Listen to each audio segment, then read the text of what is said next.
Ada kata-kata itu. Saya datang di dunia ini tidak membawa apa-apa, dan pulang nanti pun juga tidak membawa apa-apa.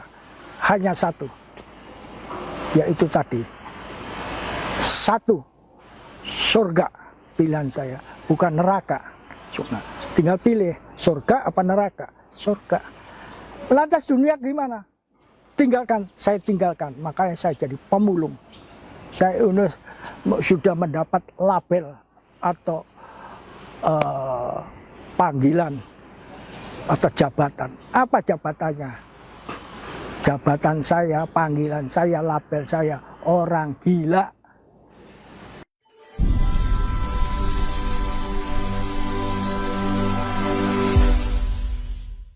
Halo, kita berjumpa kembali di Kesaksian TV. Pada video kali ini kita akan memberikan sebuah kesaksian yang sangat luar biasa, datang dari seorang mantan muslim, sering dipanggil Mbah Umar. Ia mengalami perjumpaan dengan Tuhan Yesus ketika ia sedang mengalami sakit yang membuatnya tidak sadarkan diri. Awalnya ia pun menolak dan menganggap bahwa Yesus adalah Tuhan orang kafir dan dia sangat benci itu. Namun karena kasih Tuhan Yesus yang ia rasakan, akhirnya dari berontak ia pun menjadi sangat cinta akan Tuhan Yesus. Tetapi menerima Yesus bukanlah berarti tidak ada rintangan yang harus ia lalui. Ia sampai dikatain orang gila oleh orang-orang, dan ia sendiri memilih menjadi seorang pemulung sebagai pekerjaan, dan masih banyak lagi.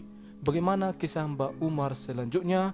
Mari kita saksikan video berikut ini.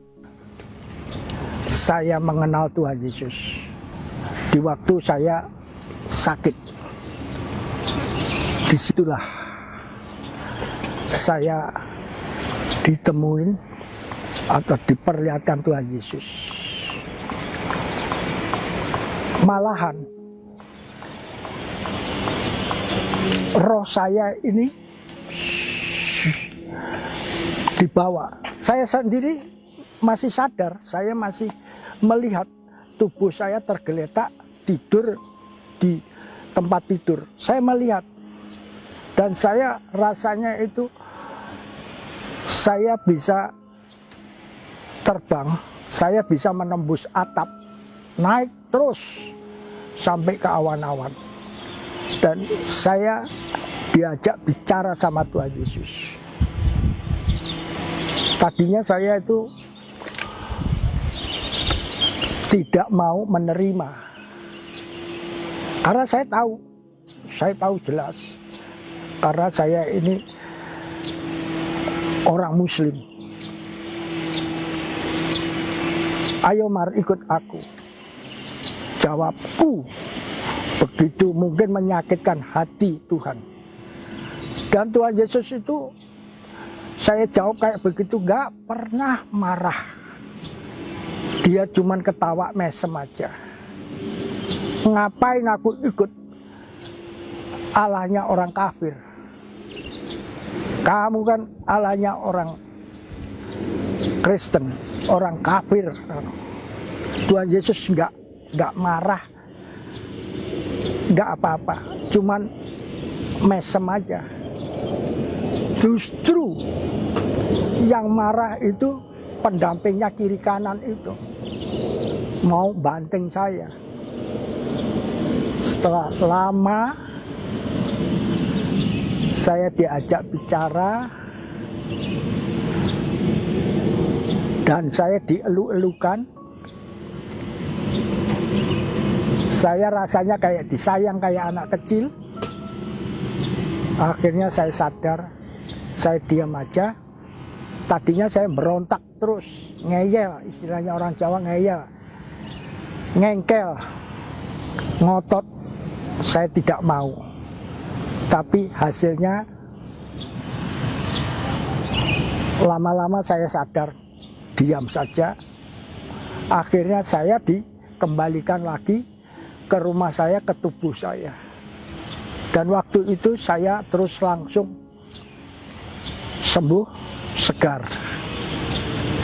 Nah, kelanjutannya saya ketemu sama saudara-saudara kita orang Kristen, yang mana semuanya itu perilakunya, karakternya, akhlaknya itu saya lihat sesuai dengan ajaran-ajaran Tuhan Yesus.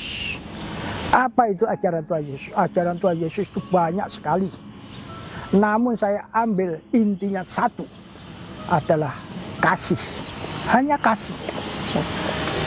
Saya dibawa ke Baitullah. Apa Baitullah? Gereja. Disitulah saya banyak dikasih pelajaran. Pelajaran itu sampai saya bingung. Karena ada dua kata-kata. Yaitu tadi, ini doktrin apa dogma. Ini dogma apa ini doktrin. Tinggal pilih aja. Karena itu sesuai dengan hukum Allah. Sunatullah. Apa sunatullah? Itu sunatullah adalah hukum Allah, ketetapan Allah. Ketetapan Allah itu enggak banyak-banyak, cuma dua. Ada siang, ada malam, ada laki-laki, ada perempuan, ada baik, ada buruk, ada benar, ada salah. Cuman itu selanjutnya yaitu hanya dua, tinggal pilih. Kenapa tinggal pilih? Karena itu sifat Allah itu Ar-Rahman dan Ar-Rahim. Tuhan Yesus tidak diktator atau kamu harus ini, tidak. Tinggal pilih aja. Semuanya itu dipertanggungkan masing-masing. Inna dina indahil Islam. Ya itu tidak pernah saya ucapkan. Yang jelas itu ada kaitannya. Kenapa nggak pernah saya uraikan? Karena semua ada kaitannya dengan la haula wala quwata illa billah. Ayatnya di mana? La haula wala quwata illa billah. Di Roma 3. Yang mana Roma 3 menjelaskan tidak ada manusia, semuanya benar, semuanya ada berdosa. Makanya itu turun ayat lakum dinukum waliyadin. Nafsi-nafsi masing-masing ke kiri apa ke kanan. Itulah kebesaran daripada Tuhan kita. Tuhan kita tidak pernah memaksa. Semua diberikan satu pilihan. Silakan untuk memilih ke kiri apa ke kanan, ke atas atau ke bawah. Namun semuanya ada ayat juga. Lebih baik pikiri hal-hal yang di atas daripada hal-hal yang di bawah. Semuanya tercantum pada Alkitab. Jadi saya ini berbicara tidak ngarang, tidak ngawur. Semua berdasarkan Alkitabiah. Semua ada ayat-ayatnya. Oke, setelah Bapak memilih Yesus, kan berakibat buat Bapak. Ya. Bapak ditinggalkan oleh anak, istri, keluarga. Nah, apa Bapak tidak merasa rugi itu, Pak? Semuanya menurut saya hal-hal yang di dunia ini itu sia-sia belaka. Yang jelas itu tadi ada ayat, pikirkan hal-hal yang dari atas daripada yang atas. Janganlah engkau menjadi hamba uang. Janganlah engkau menjadi serupa dengan dunia ini. Ada kata-kata itu. Saya datang di dunia ini tidak membawa apa-apa. Dan pulang nanti pun juga tidak membawa apa-apa. Hanya satu. Yaitu tadi. Satu.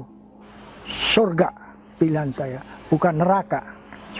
Tinggal pilih surga apa neraka. Surga. Lantas dunia gimana? Tinggalkan, saya tinggalkan. Makanya saya jadi pemulung. Saya sudah mendapat label atau panggilan atau jabatan. Apa jabatannya? Jabatan saya, panggilan saya, label saya orang gila. Karena semua menganggap saya ini udah gila, udah enak-enak khatam Al-Quran, ngapain masih belajar-belajar Alkitab. Udah katanya sudah terlambat, kayak belajar Alkitab udah bau tanah, bau kuburan, bau mayat. Nah itulah mungkin ledekan atau hujatan atau caci makian daripada keluarga-keluarga saya. Jadi saya ini semua adalah pilihan resiko. Saya ditinggalkan oleh keluarga-keluarga. Saya sudah hidup sendirian. Karena saya punya pendapat, nanti di kuburan juga sendirian. Siapa yang mau nemanin saya? Maka saya ditraining oleh Tuhan untuk hidup sendirian. Itulah apa jawaban saya yang sebenar-benarnya. Ada kerinduan nggak Pak? Orang yang belum kenal Tuhan, Bapak bisa menceritakan gitu loh, supaya mereka bisa mengalami apa yang Bapak alami gitu Pak. Bukan hanya kerinduan aja. Memang itu sudah ketetapan, keharusan, perintah daripada Tuhan. Bukan perintah aja, tapi amanat agung. Di mana ayatnya? Di Matius 28. Itu harus, bahasa sananya fardu, enggak hanya fardu aja, fardu ain. Wajib kau lakukan, wajib kau sampaikan. Itu di Matius 28. Amanat agung, bahasa kerennya. Jadi saya ini enggak cuman rindu aja, kalau mau. Tapi kebiasaan manusia itu suka mendebat, suka ngeyel, ngengkel, ngotot, maunya nggak mau kalah, istilahnya tegar tengkuk. Masih tegar tengkuk. Jangankan kok kita ini yang masih gembel-gembel, kurang hebatnya gimana? Ini studi banding. Kurang hebatnya gimana? Fir'aun sampai dinasihatin, diperingatin, berapa tulah yang ditunjukkan sama Allah. Namun Fir'aun tidak bergeming. Fir'aun sendiri masih menepuk dada. Malahan Fir'aun berani untuk berbicara, akulah Allah, sembahlah aku. Kau menyembah aku, langsung dapat. Kau minta apa? Langsung. Tapi kalau minta Allahmu, kapanpun juga agak akan terjadi. Sekarang kau nyembah saya, minta apa? Kereta yang bagus, pasti terjadi. Katanya Fir'aun. Tapi jangan lupa, Tuhan mendengarkan. Akhirnya berapa kali dinasihatin, begitu yang kuasa, Bapak yang di surga itu murka, dikubur dia. Fir'aun tidak seperti manusia, tapi dikubur di bawah lautan. Lautan mana? Mungkin Tiberias. Itu saya pernah baca. Jadi segala sesuatunya saya berbicara ini, bukan saya rekayasa, tapi saya atas dasar Alkitabiah. Semuanya ada di Alkitab. Kalau mau marah jangan sama saya, marah sama Alkitab. Alkitab itulah yang menuntun saya. Jadi jawaban saya seperti di dalam Alkitab. Ayat-ayatnya pun saya juga bisa menunjukkan. Sepertinya Allah yang Maha Kuasa pernah berbicara dengan manusia, merendahkan diri. Allah, ujilah aku akan membuka tingkap-tingkap langit. Kalau di mana ayatnya Mar?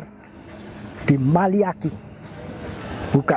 Jadi saya nggak rekayasa. Saya berbicara ini, saya juga nggak akan nyontek di Alkitab. Saya nggak bawa Alkitab, nggak bawa apa.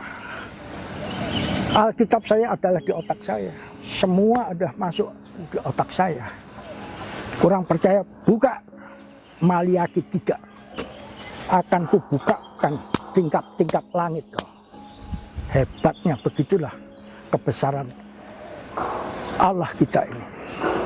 Jadi semua ini tinggal terserah pada kalian-kalian itu. Mau percaya silakan, tidak percaya silakan, karena semua adalah satu pilihan. Silakan untuk memilih.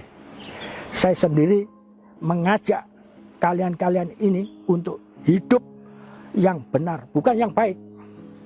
Kenapa? Baik belum tentu benar. Baik belum tentu benar. Contohnya,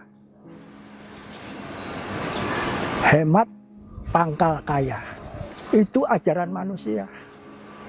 Tapi bagi Tuhan ditolak. Masa iya? Buka Amsal 11:24 mungkin. Ada orang yang mendebar hartanya,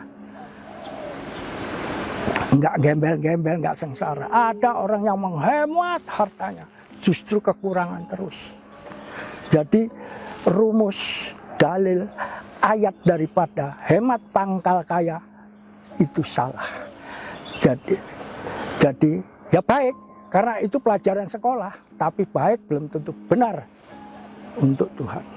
Nah, beda sekali kan pola pikir Tuhan sama pola pikir manusia. Inilah, baik belum tentu benar. Itulah